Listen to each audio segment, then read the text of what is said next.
welcome to our panelists. Obviously, I'll introduce you all individually shortly, but thank you so much for your time and for being involved in our Get Inside campaign. Well, thanks for having us, Yvonne.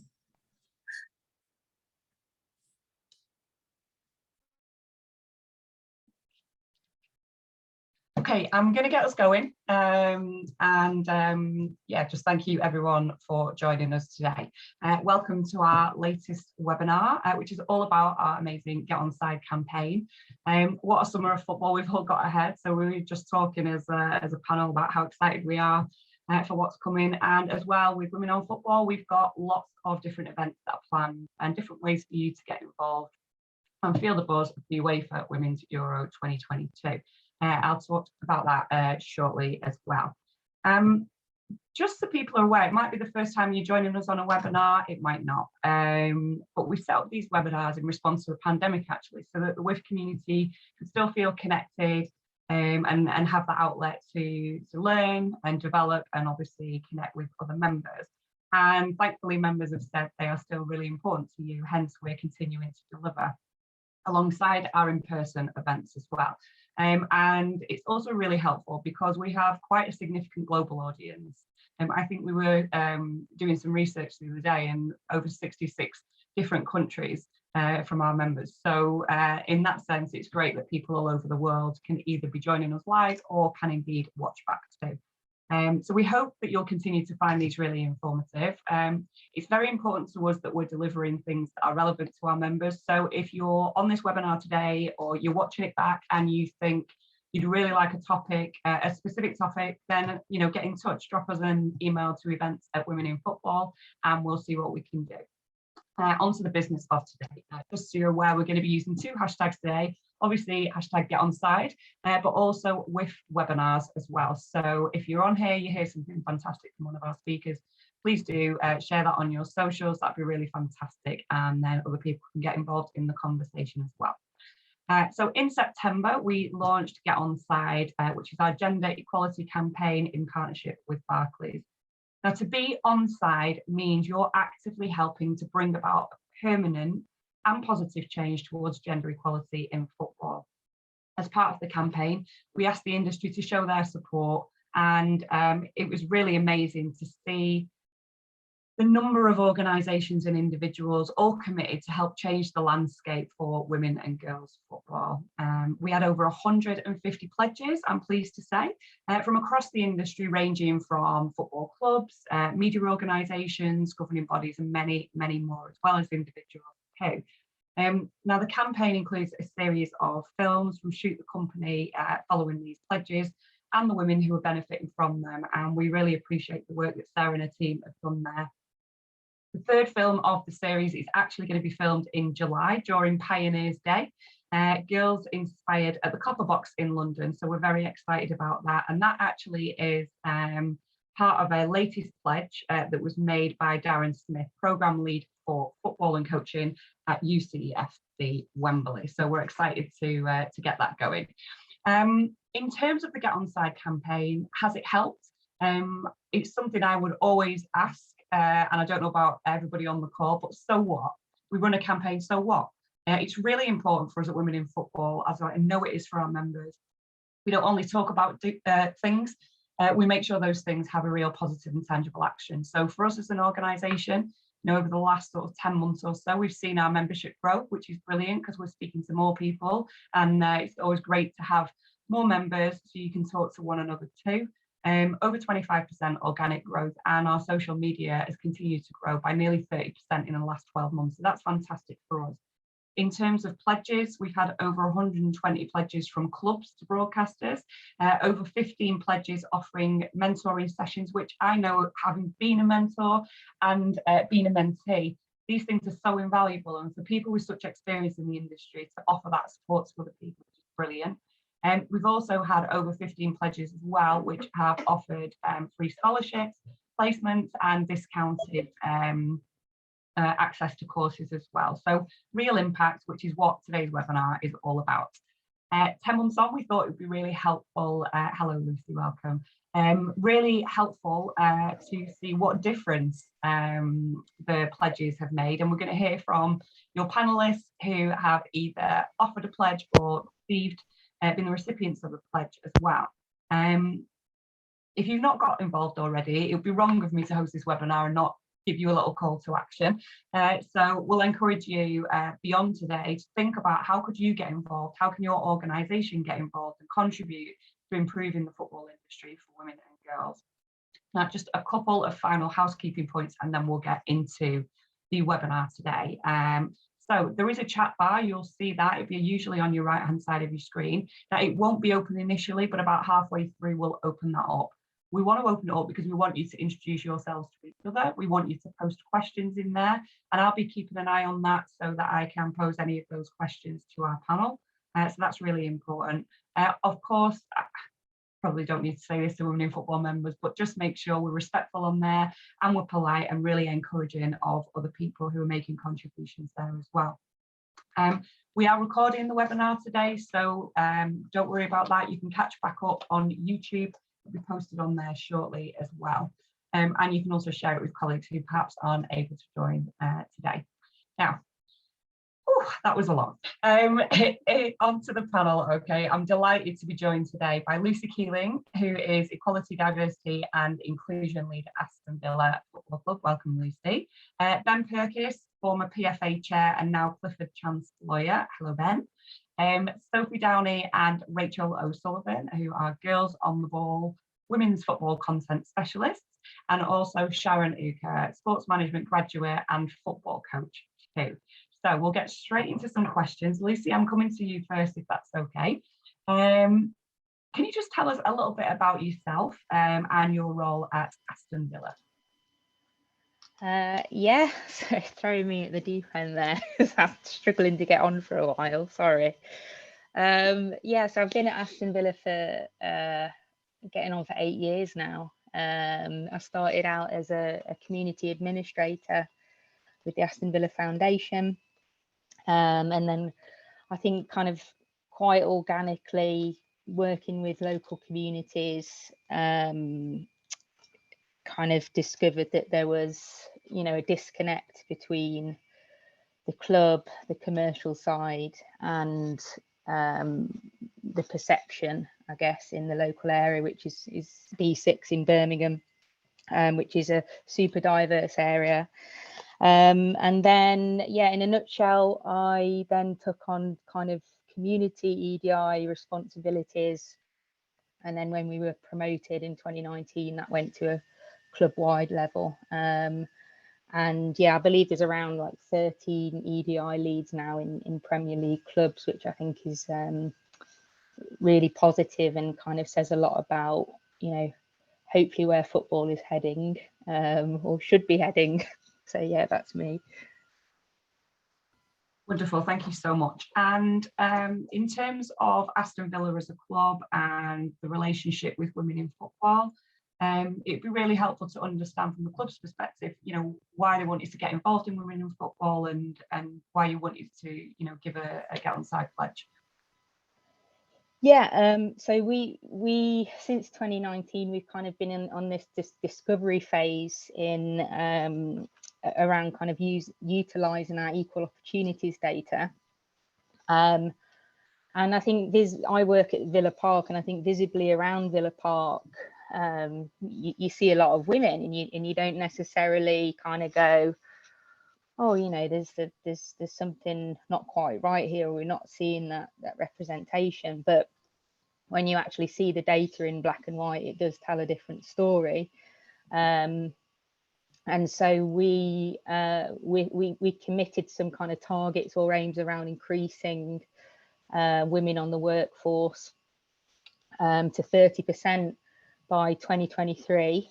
So that kind of shows you where we're at in terms of, you know, data club wide, and it's a very different story when you go over to our training ground. So, you know, what you see is not necessarily how it actually is. And so we committed to that. We're very data led, and we're looking to, I think with women in football, and especially to get on side, I think we were looking for a kind of a proactive way to showcase women in the club that have been in various roles for a number of years, or may have just joined us, and it really gives us a mechanism to be proactive. Yeah, we're doing a lot of numerous things around that campaign that hopefully are kind of will hopefully impact things over time. And that's really important, that point, isn't it, around kind of profiling women within the club, and how have colleagues responded to that, sort of visibly seeing those role models? Yeah, really well. I think we did like a feature around International Women's Day in 2019-20, and it's one of my colleagues called Claire, who's one of the only kind of senior security managers in the Premier League. So we profiled her for International Women's Day, and actually she was the one that was kind of, you know, excited and appreciative that we'd recognized her, and we did a website feature. So the Get On Side pledges have been really well received. The case studies that we've been doing alongside that have, I think, given a voice, I guess, to some of these women. And we want to do more. You know, this is a long-term kind of rolling pledge that we've done, and our next one that we're quite excited about is our first group of ball assistants. We've got 4 girls who are ball assistants. I've been here for like, you know, 8 years, and we've not seen many girls, maybe 1 or 2, but we've now got 4 this season. So our next case study will be profiling one of those. So hopefully that'll be quite a nice angle. So that's really cool as well, because I think it's sometimes there's and it's great for your senior colleague, you know, who's been in that job for a long time, to be showcased in such a way. It's brilliant, but it's also really important, isn't it, to show you know, females at all levels of the game, and those entry kind of opportunities are massively important too, because, you know, younger people can kind of relate to that more. Yeah, definitely. I mean, one of the women we profiled, and not just her, but I think a slightly older demographic of women in the club. I've had them say to me, "Look, Lucy, we feel a bit invisible," you know, because it's a lot of the kind of recruitment pledges, or I don't know, you know, I guess there's a social aspect to that as well. You know, what's happening in society is around, you know, graduate schemes and things like that, which is absolutely fantastic. But, you know, these women have held, you know, kind of been rocks in the club for so long, and have been relatively not unnoticed, but underappreciated. So yeah, we wanted to kind of, you know, give them an opportunity to talk about their journey with the club, the good and the bad. You know, we didn't want to kind of leave any of that out, really. We had to leave some of it out. But one of the that's why it's a long-term campaign, Lucy, right? Yeah, I'm like, oh, okay, that's borderline. But yeah, but you know, a young ball assistant going in with, you know, promptly it's been white boys, you know, and you look at where we are, and I'm like, wow, gosh, you know, there's something that's got to shift here. So all the girls actually sat together and all the boys sat together. So we're just trying to role model these girls so that they can kind of keep, you know, they can hopefully stay on next year and then influence an even bigger group of girls for the next season. I love it. Thank you so much. I will come back to you for sure. No Ben, let me come to yourself now. I've known you for a couple of years, and you know, it's always been so amazing when I have conversations with you, and you're such a supporter of women in the industry, and you know, take a really prominent and important role as a male ally in this industry, knowing the difference that women can make. So maybe you can share with our audience a little bit about yourself and your background and how you've kind of come to be here today. Thanks, Yvonne. Yeah, so obviously, well, I used to be a professional footballer for clubs such as Walsall, Port Vale, Oxford United, Swindon Town, and then I think most notably I ended up as the chairman of the Professional Footballers Association. Been a long-standing member of Women in Football, and now I'm a mentor as part of the Get On Side campaign. And I think one of the things that my experience at the PFA has provided me with is the experience of attitudes within the leadership in football, and particularly the absence of female representation in senior leadership, but not only senior leadership positions, in fact, throughout football, in particular throughout the men's game. And part of the work that we try to do in terms of pushing for diversity, pushing for inclusion, faced quite a few challenges.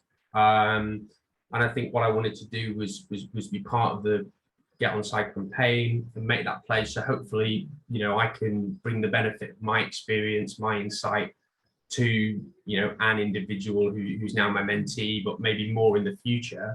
So hopefully people are able to navigate those challenges so we can look to increase representation throughout football.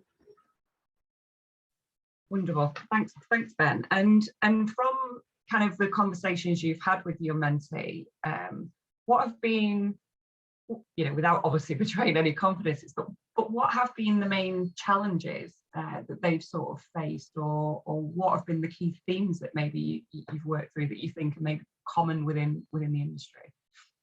I think this isn't necessarily exclusive to gender, but one of the challenges that she's faced is real socioeconomic challenges. So she's looking to get her foot in the industry. She's looking for somebody to give her an opportunity. So fundamentally, she needs to open doors. But secondly, with the level of position that she's looking at and how she enters into that game is very difficult because it's quite low pay to get her foot in the door. So that's not necessarily something that's limited in terms of gender. That's across the board for people from all backgrounds, from all demographics who want to get in the game. But I think she has found certain attitudes, particularly within the men's game, that perhaps they're not open to having female representation within certain roles that she's looking at.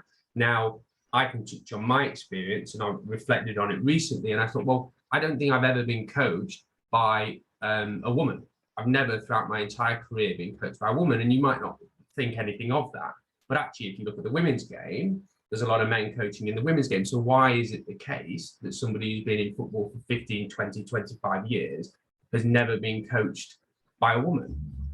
It doesn't make any sense, particularly when you want the best people in those roles. You want football to be a meritocracy. How can it be, using coaching as an example, that there are such limited female coaches? And that then extends to the administrative side of the game, that it extends to the analytics, that extends to pretty much all roles in football. And it makes no sense. There's no, if you want to hold football up as this meritocracy, well, why is it that it's predominantly white male dominated? It doesn't make any sense.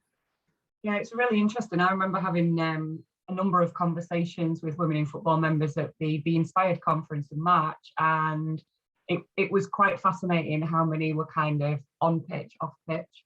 And I think it goes back to the point, maybe part of, well, I think there's a couple of things, and Lucy, you definitely picked up on this. One is being data driven and evidence based, because I think one of the big challenges that we face is we don't have the data that tells us how many women do or don't work in this industry, at what levels, at what roles, how long they've been in them, and that is a big challenge industry wide, I think. And then secondly, almost seeing the visibility of women in these roles then encourages more women in particular to think, I can be in a role like that because those roles exist. So I think, we've got a lot to be thankful for in terms of women paving the way for others, but also being visible and advocates. And then I guess to people like yourself then, who are questioning why is that? When we think about the growth of the grassroots game, I was on a call this morning for the Greater Manchester Women's Football Board, which is a new multi-agency kind of thing that has been established, in the first meeting today. And part of that was, how do we connect grassroots and volunteering opportunities into professional careers in the game at whatever level, from younger people volunteering and sports leaders right through to sort of CEOs, so that these roles can be seen and visible I think it's a really, really valid point for sure. In terms of sort of your role then, and I'm sure others on the call will have presented in many rooms about gender equality in sport or football to many people who also look like me, women, mostly white women, and we sort of all get it, and we're sort of all there.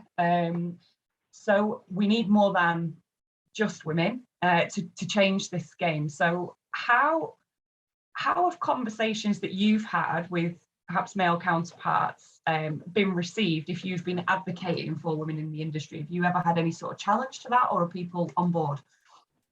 Yeah, I mean, I think it's a real challenge. And I think one of my initial experiences that probably shocked me, but I don't think was going back 10 years potentially, is when we were talking about women in senior leadership positions round a specific table, and there was no female representation, and the conversation went a lot, and it was suggested that the women perhaps enter the room for the bit on the when we talk about women's football, and then leave the room and don't stay for the duration of the meeting.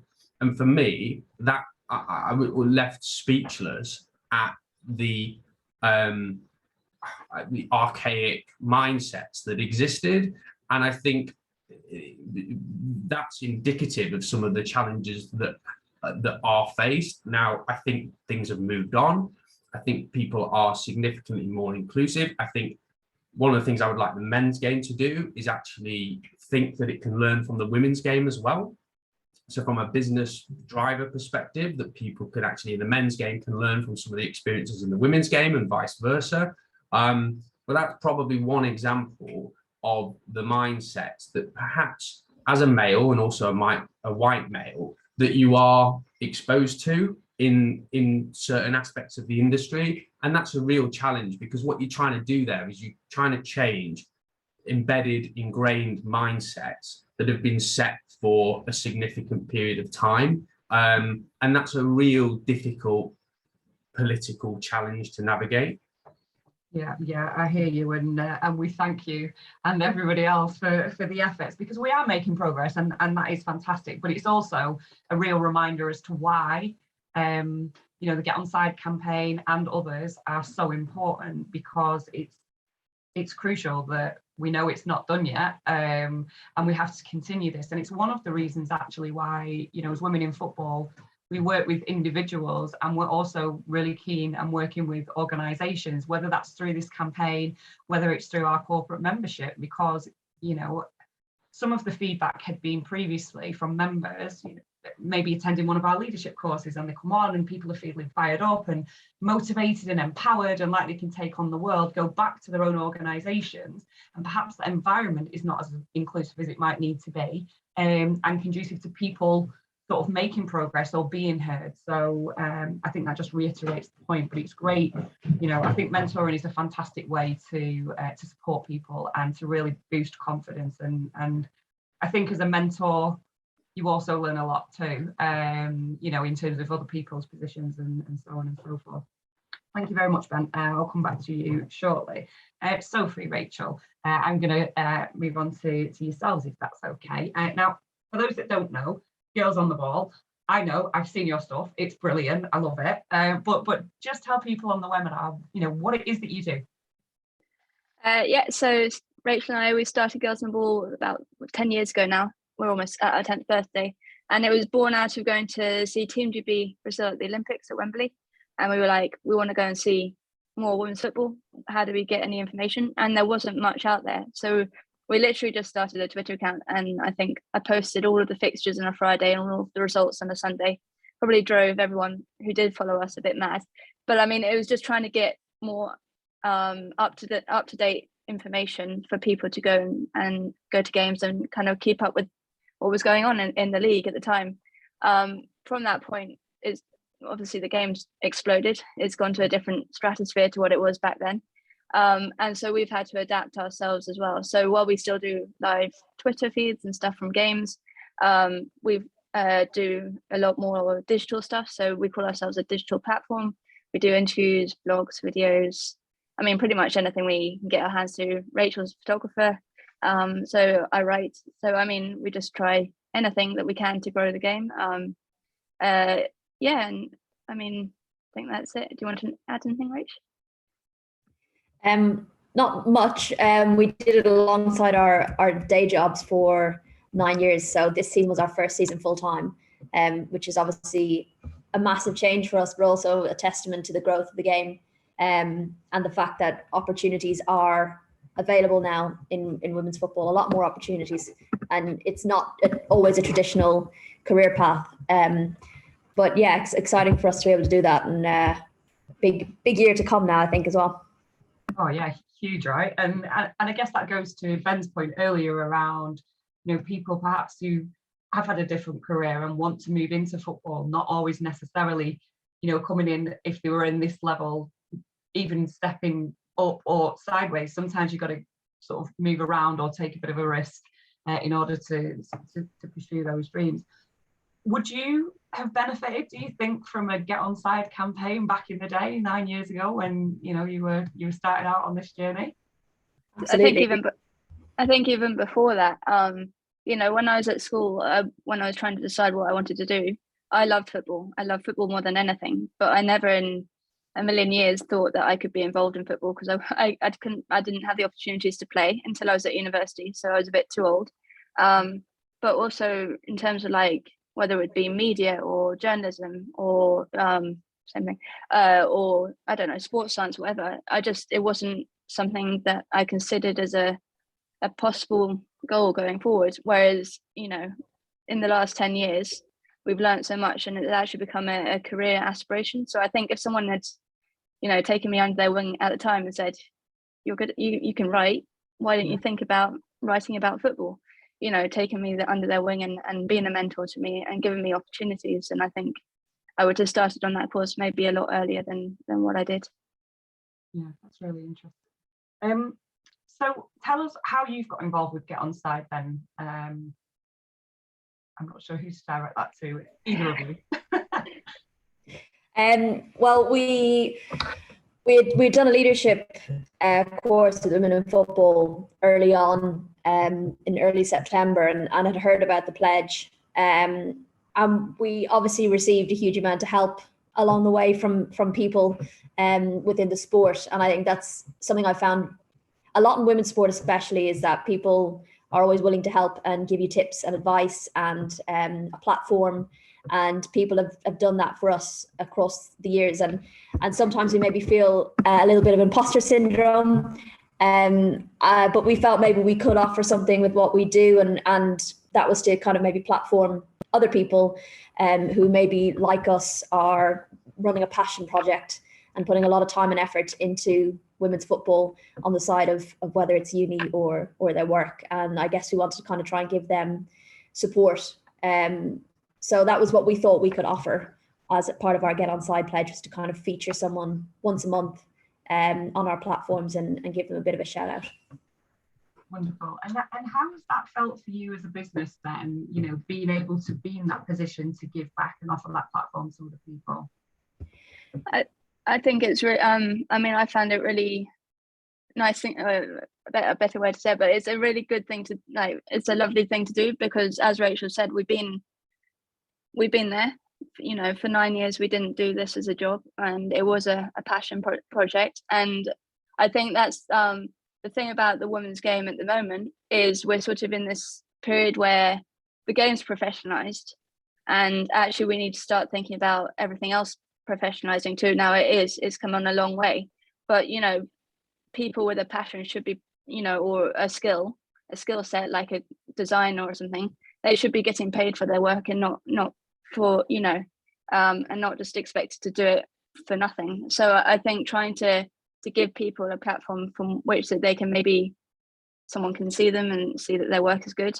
For me, I think that's really, it's been helpful for us, so I think it would be helpful for them.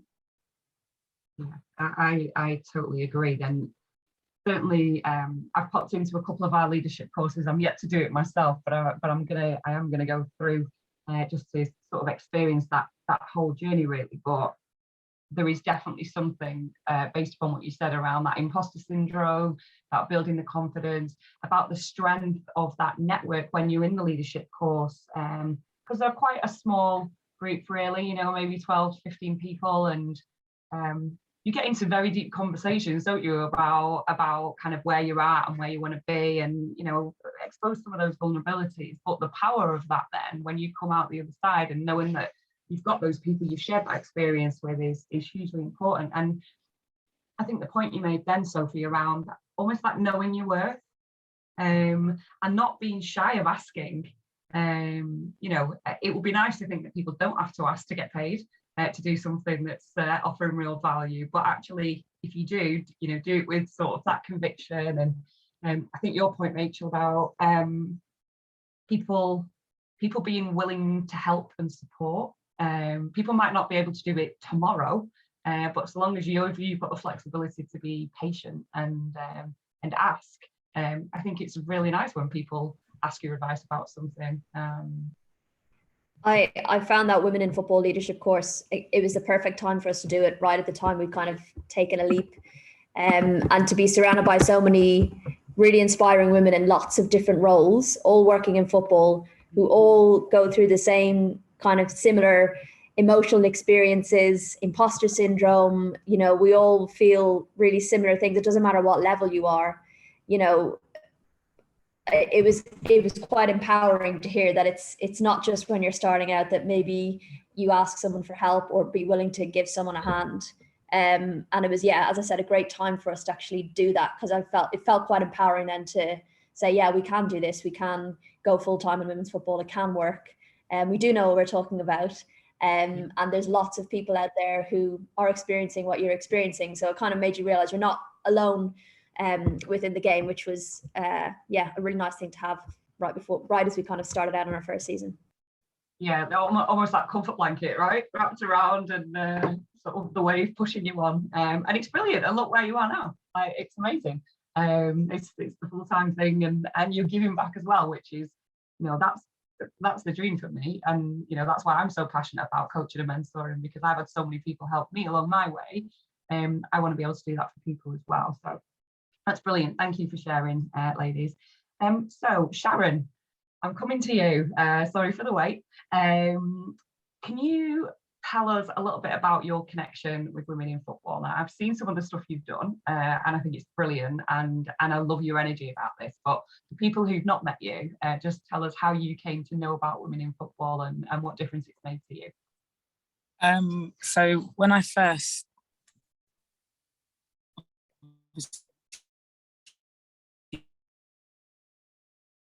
Oh, is anybody else having trouble hearing Sharon, or is that just me? Yeah.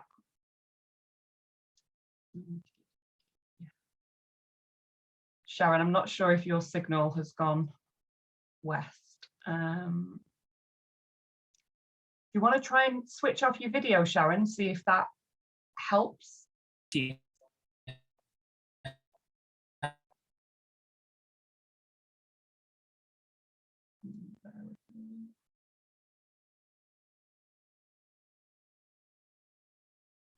Okay, well, oh, there we go. Right, well, we will come back to Sharon. I hope we do get her back, because she's got a great story, really great story. So I will sort of jump around a little bit on this one. If in terms of organisations perhaps who are out there who are not yet involved in Women in Football or with a Get On Side pledge, what would you say to them in terms of why they should get involved and the kind of the difference that they might make in doing so?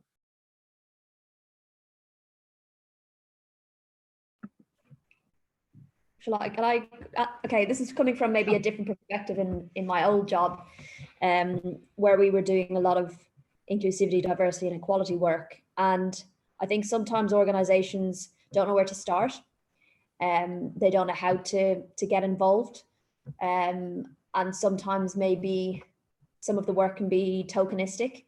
And I think by committing to something like Women in Football, not only does it give you guidance and maybe a little bit more structure in kind of how to approach diversity and inclusivity in your organization, but it also shows a proper commitment, which I think is really key. And I think if you want people in your organization to believe that you're really wanting to do this, that this isn't some kind of flash in the pan, that it is a commitment, joining Women in Football kind of shows that, and it will get people in your organization bought into it as well. And if you show that it's important to you, then people in your organization will believe that it's important too. And it will also then give people the confidence to maybe get involved and use their own voice as well. Really, really good to hear. I think you're right on that. And I've spoken to organizations where sometimes you've got one lone voice, and often it can be because they've connected maybe with Women in Football in one way, shape or form through the leadership course, through one of our other courses. But if you can then create sort of a smaller collective of people, and then suddenly those voices grow, and definitely if somebody maybe within that boardroom, you can find somebody who's passionate about this agenda, which we'd like to hope in every single organisation, actually, that would be the case, because not only is having diversity in your organisation the right thing to do, we've seen the evidence that says it improves productivity, it can improve profitability, and it can help connect you. Going back to your point earlier, Lucy, actually, around starting out in the foundation, I did a master's a couple of years ago, and it was all around actually corporate social responsibility in football and how that does or doesn't connect, and is it a tick box or isn't it? And I think it's really powerful for a commercial team to be fully embedded and in tune with what their foundation is doing, because ultimately they are the voice of the community, and having that connection is hugely important. Would you agree? Yeah, I think just for me personally, it just gave me the just having like experience in the community and kind of like the areas outside of football, or communities where the football club is just not seen in a positive light, and it brings with it occasionally awful behavior at the weekend. Just seeing that other side, and then trying to meet somewhere in the middle and give back to the community. So that was a really worthwhile position that I had. And I just think, just back on the get on side, I completely agree with Rachel. I think for us it's that little inclusion nudge for women and men in the organization, and that visibility, for them to really know that the club means what they say,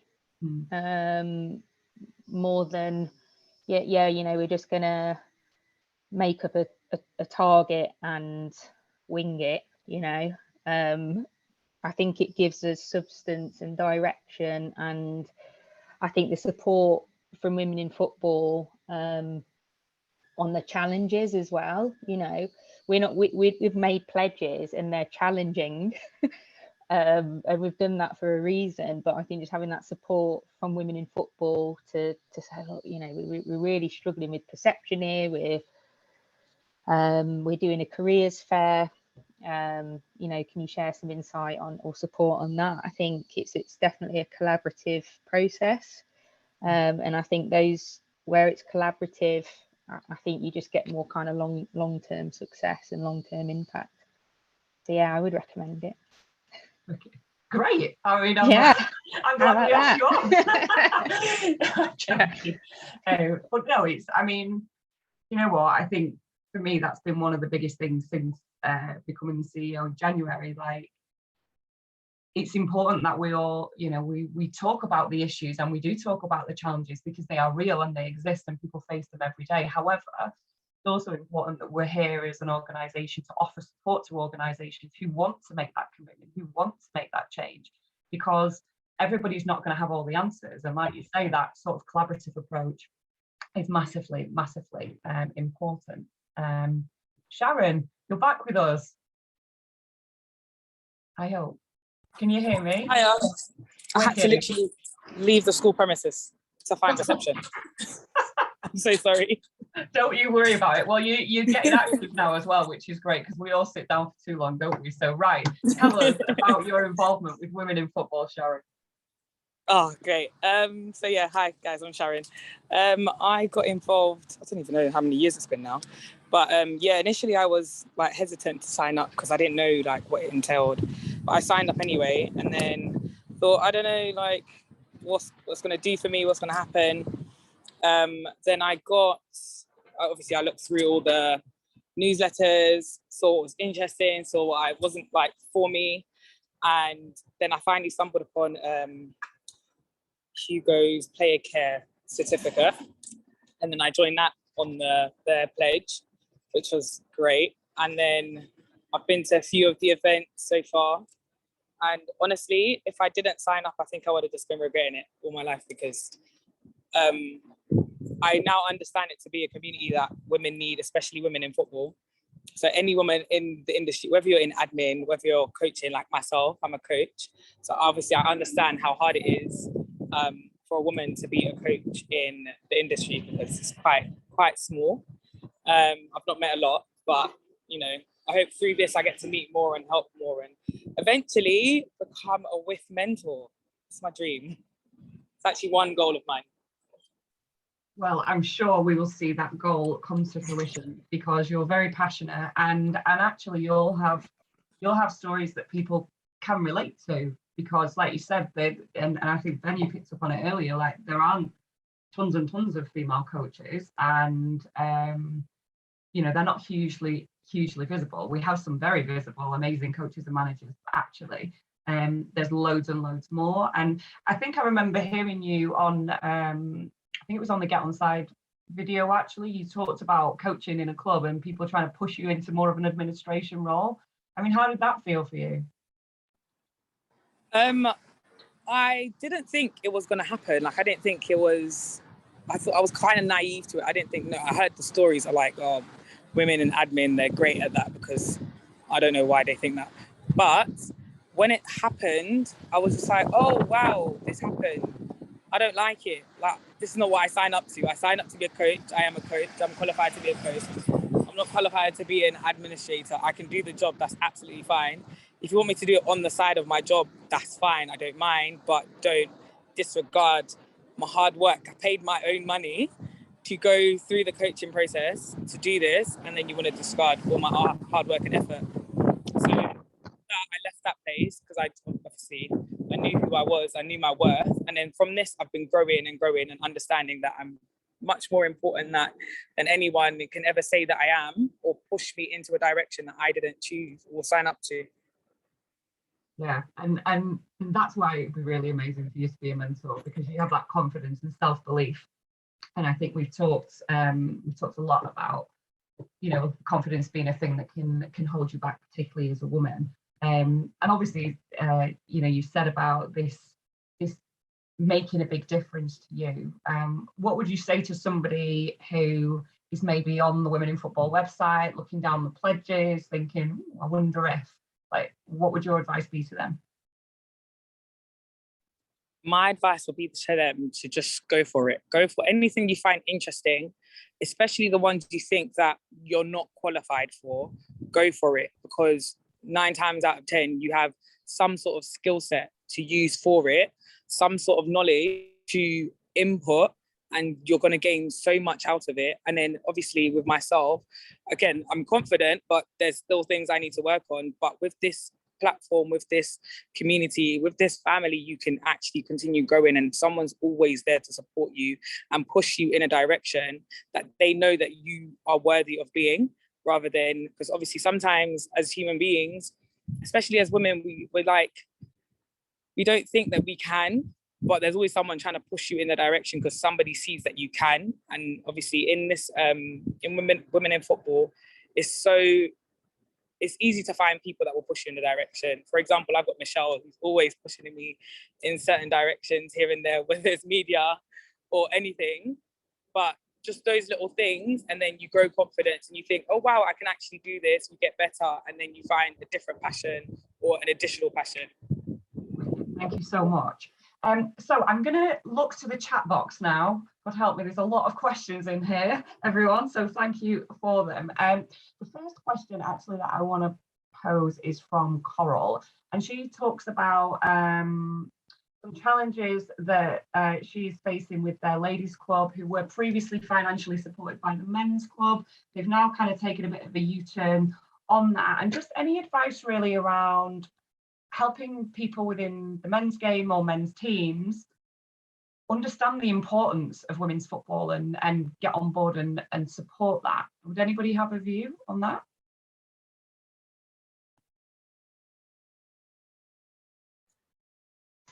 I think I'll start off just yeah, look, at Villa we've definitely been on a journey where I think originally our women's team was under our foundation, so we definitely had some challenges with that, and our new owners thankfully have really kind of supported the women's side. But I think, you know, jump in there with facts, you know, about where we're at with the women's game, the growth of it, as Sophie and Rachel said, look, we've got the Euros on the horizon. We've got, you know, more girls playing, you know, than we've ever had. And look, football's a business, but, you know, you can't argue at the moment that there is significant commercial opportunities. And sometimes it's challenging, but you have to open people's eyes to the opportunities and find the allies alongside you that can kind of support you on that. You know, you're not a lone voice. You can't be a lone voice in it. You know, I feel anyone else feel free to jump in, but those were just my initial thoughts. Statistics. Yvonne, I was going to basically just echo that really and say that there will be allies within the men's team, within the men's side of that football club. There will be. It's just going out, finding out who they are, seeking that out. And then it tends to be about, once you've sought those allies and you've kind of, you know, built your team who are going to advocate on your behalf, it's about education. It's about educating others. It's about educating those decision makers within that club. Why is this the right thing to do? Why is this beneficial for them? And Lucy just touched on, you know, a lot of the commercial opportunities within the women's game at this current moment in time.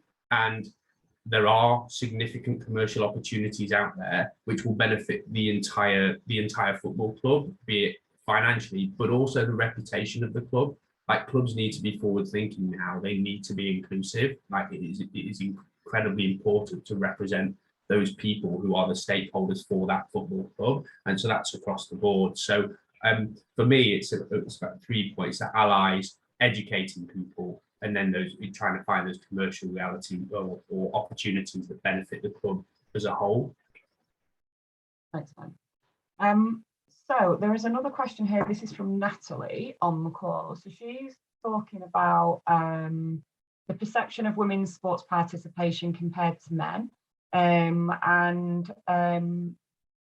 asking a question about how we can communicate, going back to the education point, but probably I think there's a couple of things. One is around education, one is probably around the visibility and how prominent that is. But how we can communicate that getting women and girls involved in sport at a young age can be a catalyst for them kind of being involved in the sports industry. So having successful futures, whether that's as careers, or indeed the fact that generally there is evidence, certainly as you go up the kind of education level to degree level, that if you've got people who are actively participating in sport, your career earnings will be higher quicker. So is there more that we can do? Maybe Sophie, Rachel, you'd have a view on this around kind of the content that you're sharing about girls being involved in and positively sort of participating in football in order to kind of influence that later life career choice. I think it's so important that it's now an option.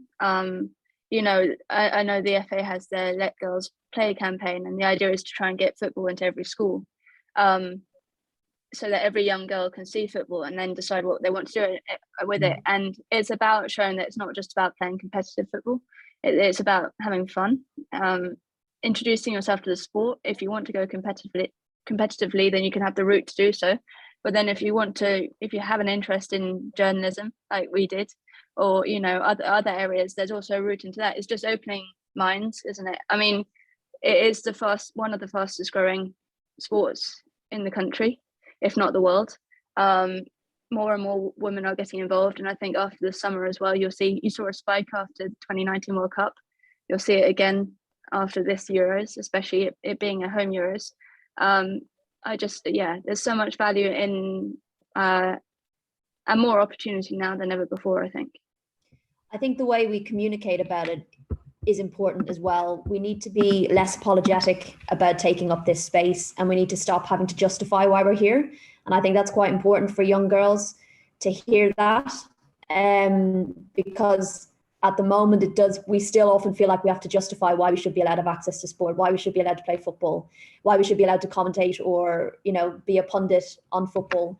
And it feels a bit like, you know, it's a burden to have to keep constantly explaining why we're here and why we deserve to be here. You know, obviously that's important, but I think as media, we need to kind of move away from saying, here's why it should be on BBC, because X number of people viewed it here, this number of people came to the grounds.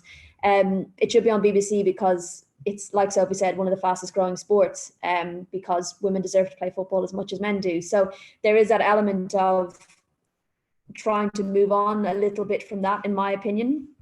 We're here, it's going to keep growing, it's not going to go backwards. And I think when you touched on football clubs investing in their women's team, it's a bit of a no-brainer for me, because I think you'll miss the boat if you don't. That's one of my biggest areas. And I think, yeah, that's something I hope we start doing now, is to stop being, you know, justifying why we're here, because we absolutely deserve to be. And I think if young girls realize that they deserve to be playing in school just as much as the boys do, it'll kind of change their mindset as well. Yeah, I agree. I think that's a really interesting point. And actually, I like the idea of just being less apologetic. Spend our whole lives. Does anyone ever do that when you kind of open a door and someone comes in your end, you go, oh, sorry, and it wasn't even me, but it's just this instinctive thing. So that's a definite take home for me, Rachel. I'm going to try and apologize a little bit less.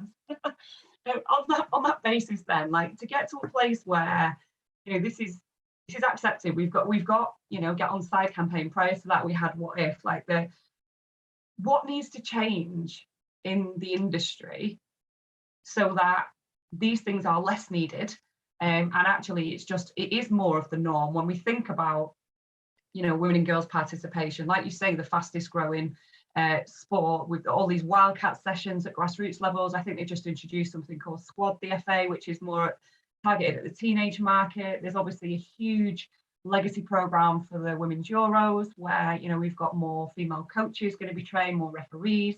So this visibility is going to be everywhere. But for it to be truly inclusive as an industry, and maybe if I come to each of you from one point, you know, what's your big ticket item that needs to change?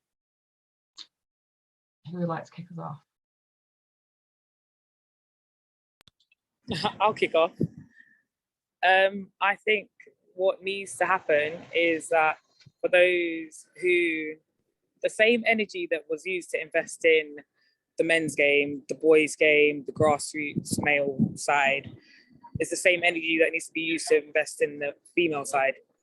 Honestly, investment, time, resources, the same amount needs to be put in, especially at grassroots levels.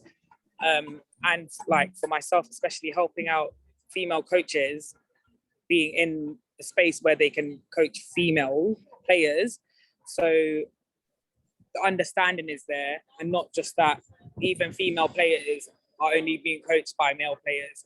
So stuff like that, to understand that we need each other, but we need to understand that females understand females, male understand males, but we can cross in, we can change as well, we can interchange. But yeah, serious investment, time, not just money, but resources and time into it to say that this is what we're going to be. sorry. This is what's going to happen. We're going to invest the time. We're going to make sure that our little ones from under 6 or under 4s are playing. They have the same experiences, that they have the same opportunities to go out and watch games, that coaches from elite clubs or even clubs, whether it's Premier League, whether it's Championship, can come into schools and say, oh, this is what we do. Here's a leaflet. If you want to get in touch, do some work experience. Stuff like that would be really good. Brilliant. Great points. Thanks, Sharon. Sophie?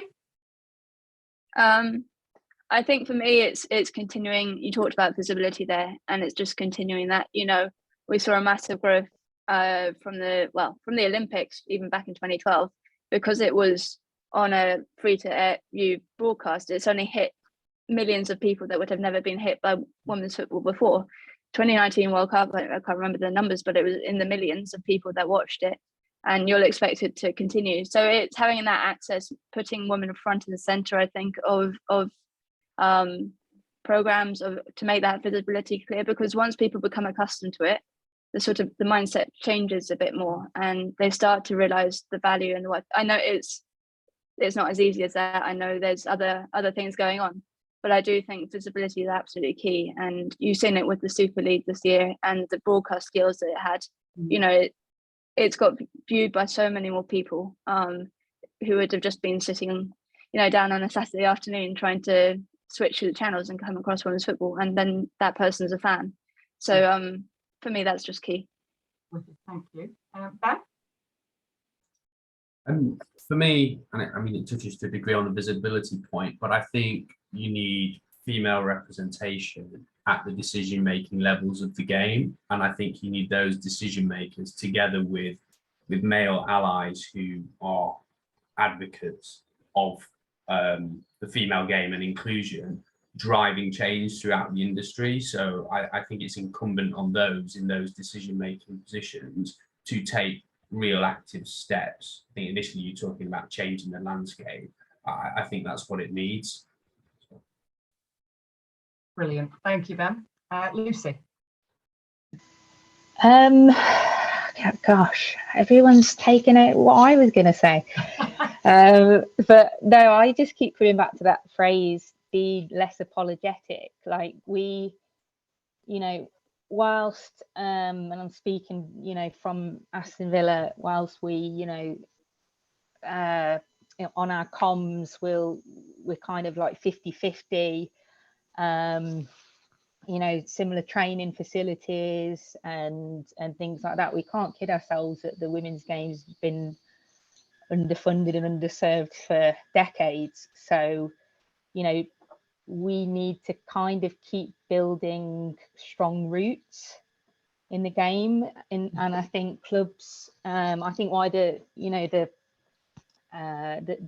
women's league in England is so successful is because we've got the benefit of the historically men's clubs kind of all investing and understanding, albeit on kind of different financial levels. So we still need to keep building those roots and ensure that the game is sustainable. And the role model aspect, telling stories, challenging perceptions, I think we need to be really brave with that.